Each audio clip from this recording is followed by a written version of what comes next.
जय हिंद दोस्तों, उम्मीद करता हूँ आप सब बच्चों को दोस्तों लोन रिकवरी हेल्प में सभी का स्वागत करता हूँ। दोस्तों अगर आपने भी लोन डिफॉल्ट किया है और आप लोगों के साथ सिचुएशन ऐसी बनी हुई है कि आप लोन की किस्त नहीं भर पा रहे हैं, तो इस बीच में आपके पास बहुत सारे नोटिस आते हैं लोन कंपनी की तरफ से। कई नोटिस आपके पास फर्जी नोटिस आते हैं, कई असली नोटिस आते हैं जो कि आपको बुरी तरह के फंसा सकते हैं। तो ये सब कुछ आपको इस वीडियो के माध्यम से जानकारी देने वाले हैं कि कौन से असली नोटिस होते हैं, कौन से नकली नोटिस होते हैं, आपको किस प्रकार उसका रिप्लाई कराना है और किस प्रकार इससे बाहर निकलना है। तो दोस्तों अगर आप चैनल पर पहली बार है तो चैनल को सब्सक्राइब करने के साथ वीडियो को एक लाइक करना और शेयर करना लोगों को जो जिसके पास ये नोटिस आए हों और उनको पता ना हो कि इस नोटिस की सच्चाई क्या है।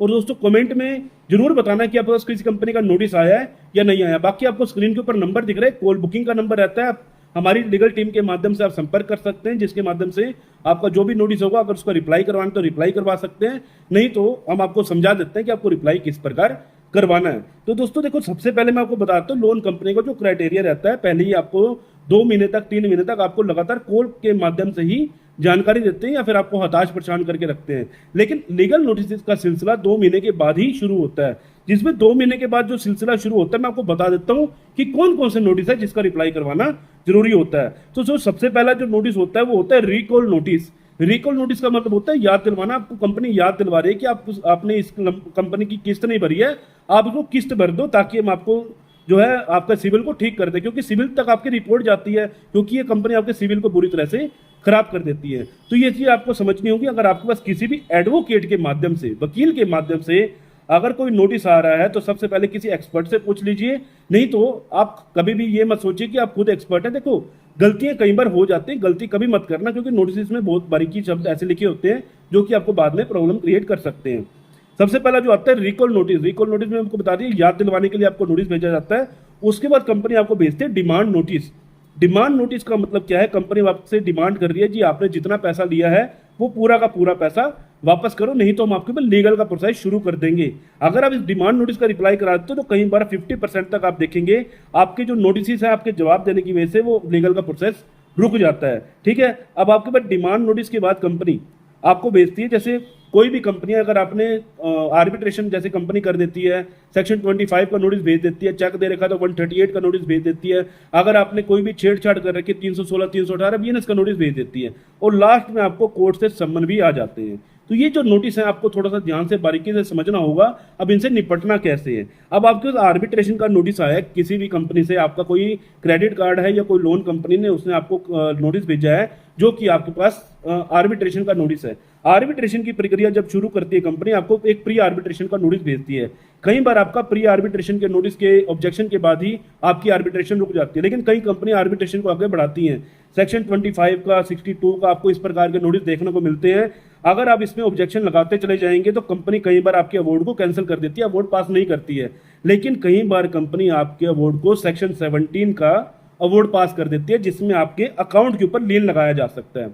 आपका प्राइमरी अकाउंट है या फिर आपका कोई सैलरी अकाउंट है उसके ऊपर लीन लगा देगी, जिस कारण आपको फ्यूचर में आपका जो भी सैलरी अमाउंट आने वाला है या कोई भी अमाउंट आपके अकाउंट में पड़ा होगा उस पर लीन लग जाता है। तो यहाँ आपको लॉस हो सकता है। अब आपको इस नोटिस का ऑब्जेक्शन देना किसी एडवोकेट के माध्यम से इसको ऑब्जेक्शन जरूर दिलवा दीजिएगा। ठीक है, अब सेक्शन 25 का नोटिस। सेक्शन 25 का नोटिस क्यों आता है?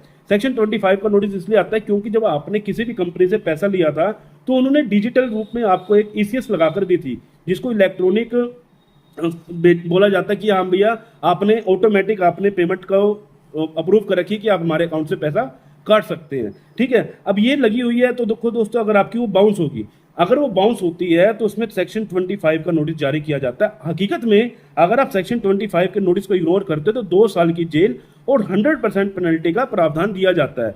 लेकिन ये एक आपको बता देते हैं, ये कोई है जरूर, इसके अंदर दिक्कत प्रॉब्लम है, लेकिन सोल्व की जा सकती है। अगर आपको किसी भी तरह का कोई नोटिस आता है तो आपने कुछ नहीं करना, आपने उसका रिप्लाई करवा देना है। रिप्लाई करवाने के बाद आपको ये देखने को मिलेगा कई बार कंपनी जो है आपकी प्रॉब्लम को समझकर आपका जो है कोर्ट से सम्मन नहीं निकालती है। ठीक है, अब आपने रिप्लाई कर दिया, लेकिन इसमें 50% चांस रहते हैं, लेकिन आपको एक एक नोटिस का रिप्लाई करना जरूरी है। अगर आपने चेक दे रखा है, अगर आपने चेक दे रखा तो 138 का चेक बाउंस का नोटिस आ सकता है, और 138 और सेक्शन 25 का लमसम सेम ही होता है क्राइटेरिया की, इसमें भी सेम 2 साल की जेल और 100% पेनल्टी के प्रावधान इसमें भी दिए जाते हैं। लेकिन अगर आप इसके नोटिस के रिप्लाई करवाते चले जाएंगे तो आपको किसी भी तरह की कोई प्रॉब्लम नहीं आती है। अब इसके बाद हम बात करते हैं दोस्तों 316 318 बीएनएस के बारे में। कई लोग कहते हैं कि भैया मैं ईसीएस अपनी तरफ से बंद कर दूं, या आप किसी भी नोटिस का रिप्लाई नहीं कर रहे होते, कंपनी बार बार आपको नोटिस भेजती है लेकिन आप उसका रिप्लाई नहीं कर रहे होते हैं, तो कंपनी आपको 316 318 बीएनएस का नोटिस जारी कर देती है, जिसमें आपको, जैसे पहले आपको पता होगा 420 का केस लगता था कि आपने धोखाधड़ी की है, तो अब ये 316 318 भारतीय न्याय संहिता में लागू करके आपको एक नोटिस जारी किया जाता है। ठीक है, अब इस प्रकार का कोई भी नोटिस आ रहा है उसका रिप्लाई किसी वकील के माध्यम से, एडवोकेट के माध्यम से करवा देना चाहिए। ठीक है, अब ये नोटिस जो है बहुत मेन होते हैं। अब इसके बाद लोन कंपनियां बहुत सारी हैं जो कि कोर्ट से सम्मन जारी कर देती हैं। कोर्ट से सम्मन जब जारी करती है तो आप लोग एकदम से परेशान हो जाते हैं, कोर्ट से सम्मन आ गया तो मैं क्या करूंगा। तो डरना नहीं होता, आप उसमें पेशेंस रखिए कि आपको कोर्ट से सम्मन बाय पोस्ट भी आ सकता है, बाय मेल भी आ सकता है, बाय टेक्स्ट भी आ सकता है।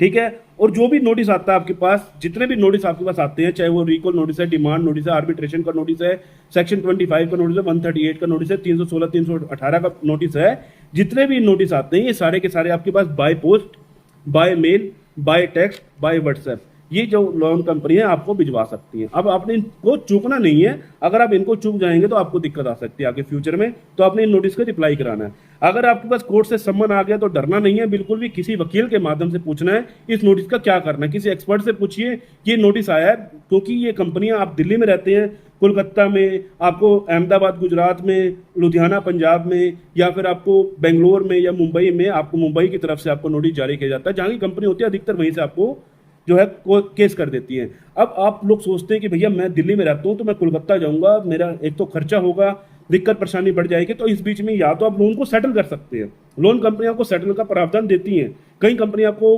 50% पे सेटलमेंट, कहीं 40% पे, कहीं 70% पे, कहीं 20% पे, कोई 30% पे सेटलमेंट दे देती हैं। अगर आप इस बीच में लोन कंपनी की सेटलमेंट कर लेते हो तो आपका जो केस है विड्रॉल हो जाता है। ठीक है, अगर आप सोचते हैं कि भैया अभी मेरे पास पैसा नहीं है, मुझे 4-5 महीने का समय चाहिए, या तो आपको जाकर बेल लगवानी होगी। ठीक है, अगर आप सोचते हैं कि भैया मैं इतनी दूर नहीं जा सकता, आपकी कोई टिकट बुक नहीं हुई है वहां की, या कोई भी ऐसी वैसी दिक्कत प्रॉब्लम बन चुकी है, या घर पे कोई कमाने वाला बीमार है, नहीं जा सकते, तो दोस्तों आप वहां पर एक वकील हायर करके अपनी प्रोसीडिंग भी करवा सकते हैं। प्रोसीडिंग में क्या होगा, प्रोसीडिंग करवाने से आपको थोड़ा समय मिल जाता है। अब जज साहब पे डिपेंड करता है, आपको 1 महीने का समय दे, 2 महीने का समय दे, 3 महीने का समय दे, आप इस प्रकार अपना समय ले सकते हैं। तो ये सब चीजें होती हैं अगर आप एक लोन की किस्त नहीं भर पाते हैं और आपके पास जो नोटिस आते हैं, अगर आप देखो, अगर आप इस नोटिस को इग्नोर करते, जो कि नोटिस है सम्मन, अगर आप सम्मन को इग्नोर करते, सबसे पहले आपको प्री कॉग्नाइज का सम्मन आता है, उसके बाद आपको सम्मन आएगा, उसके बाद आपको सबसे पहले आएगा बेलेबल वारंट, बेलेबल वारंट के बाद आएगा आपको नॉन बेलेबल वारंट, उसके बाद आपको 82 भगोड़ा घोषित कर दिया जाता है। उसमें आपको बहुत सारा प्रॉब्लम आती है, जिसमें पुलिस घर पर आकर आपको गिरफ्तार कर सकते हैं, जिसमें आपको 14 दिन की जेल हो सकती है। ये चीज आपको ध्यान में रखनी है, बाकी होने वाला कुछ नहीं है। लोन की किस्त ना भर पाना एक सिविल की श्रेणी में आता है, ना कि क्राइम की श्रेणी में। आप आसानी से लोन को सेटल या फोरक्लोज करके इन चीजों से निकल सकते हैं। आपको समय चाहिए तो कंपनी के नोटिस का इग्नोर मत करो, बाकी हर चीज इग्नोर कर सकते हो। रिकवरी का प्रोसेस जो चलता है, ये जो रिकवरी एजेंट घर पर आना, ये सब कुछ आप इग्नोर कर सकते हैं, लेकिन नोटिस को इग्नोर कभी मत करना। नोटिस को इग्नोर करने की वजह से दिक्कत आती है, आपको नोटिस के रिप्लाई करवाने जरूरी होते हैं। बाकी आप कुछ भी छोड़ दीजिए, लेकिन नोटिस को मत छोड़िए। नोटिस कंपनी आपके लिए ही भेजती है, ये नहीं है कि अपनी मर्जी से कुछ भी नोटिस भेजती है, उसमें बारीकी में बहुत चीजें लिखी होती हैं। कंपनी अपना तख्ता मजबूत करते हैं, लेकिन आप क्या सोचते हैं, अरे कुछ नहीं होता, देखी जाएगी, यहां पर आप चूक कर जाते हैं। तो उम्मीद करता हूं आप लोग को जानकारी पसंद आई होगी। मिलते हैं किसी और इन्फॉर्मेटिव वीडियो के साथ। जय हिंद, जय भारत।